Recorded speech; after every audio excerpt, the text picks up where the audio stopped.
Thank you. Sir. Joint Secretary.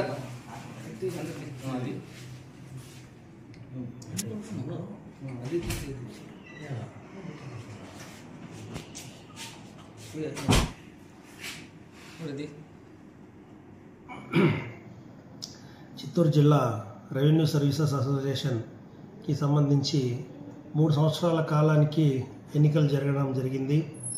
ఈ ఎన్నికలు నిర్వహించే దానికోసం అన్నమయ్య జిల్లా నుంచి ఎన్నికల అధికారిగా అన్నమయ్య జిల్లా యొక్క రెవెన్యూ అసోసియేషన్ ప్రెసిడెంట్ అయిన నరసింహకుమార్ గారు, అదేవిధంగా సహాయ ఎన్నికల అధికారిగా బాబ్జీ గారు వ్యవహరించడం జరిగింది.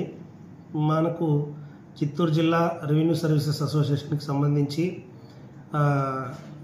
16 ఆఫీస్ బేరర్ పోస్టులు ఖాళీగా ఉండడం జరిగింది. ఈ 16కి గాను 16 మన నామినేషన్ దాఖలు చేయడం జరిగింది. అయితే మన రెవెన్యూ ఉద్యోగులందరి సహాయ సహకారాలతో 16 నామినేషన్లు కూడా ఎటువంటి ఆపోజిట్ నామినేషన్ లేకుండా, మరొక నామినేషన్ లేకుండా ఏకగ్రీవంగా ఎన్నుకోవడం జరిగింది. దీన్ని బట్టి మన రెవెన్యూ ఉద్యోగుల యొక్క ఐక్యత మీరందరూ కూడా గమనించవలసిందిగా కోరుతూ, జిల్లా రెవెన్యూ సర్వీసెస్ అసోసియేషన్ చరిత్రలో ఎన్నడూ లేని విధంగా రెవెన్యూ ఉద్యోగులందరూ ఏకతాటిపై నిలిచి నాకు జిల్లా రెవెన్యూ అసోసియేషన్ కార్యదర్శిగా నియమించడం జరిగింది. దీనికి సంబంధించి అటు అసోసియేషన్కు ఇటు జిల్లా యంత్రాంగానికి మధ్యన వారధిగా నిలుపుకుంటూ రెవెన్యూ ఉద్యోగుల యొక్క సంక్షేమమే ప్రధాన ధ్యేయంగా పనిచేస్తూ, అదేవిధంగా జిల్లా యంత్రాంగానికి మంచి పేరు తీసుకురావడానికి రెవెన్యూ ఉద్యోగుల యొక్క పనితీరుని ప్రామాణికంగా నిర్ణయించి వారి యొక్క పనితీరుని పెంపొందించేందుకు మరియు జిల్లాకి మంచి పేరు తేవడానికి కృషి చేస్తానని చెప్తూ, అసోసియేషన్కి సంబంధించి క్రీడా కార్యక్రమం జరగబోతా ఉంది.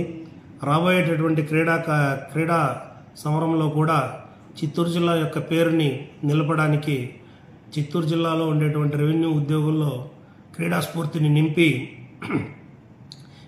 ఇదివరకట్లాగానే రెవెన్యూ సర్వీసెస్ అసోసియేషన్ మన రాష్ట్రంలోనే చిత్తూరు జిల్లా అంటే స్పోర్ట్స్కి పెట్టింది పేరు. ఆ విధంగా మన చిత్తూరు జిల్లా ఉద్యోగులందరూ కూడా కలిసి ఏ విధంగా అయితే నిన్న ఏకతాటిపై నిలిచామో అదేవిధంగా మన యొక్క క్రీడా స్ఫూర్తిని నింపి, క్రీడా స్ఫూర్తితో ఇదివరకట్లాగానే మరిన్ని కప్పుల్ని గెలుచుకొని రెవెన్యూ సర్వీసెస్ అసోసియేషన్ చిత్తూరు జిల్లా శాఖను ముందుకు తీసుకుపోవాల్సిందిగా కోరుకుంటూ సెలవు తీసుకుంటున్నాను. ఈ అవకాశం ఇచ్చినటువంటి ప్రతి ఒక్క రెవెన్యూ ఉద్యోగికి నా కృతజ్ఞతాభివందనాలు తెలుపుకుంటూ, రెవెన్యూ ఉద్యోగుల యొక్క సంక్షేమాన్నే ప్రధాన ధ్యేయంగా చేసుకుని ముందుకు వెళ్ళడం జరుగుతుంది. థ్యాంక్ యూ, ధన్యవాదాలు.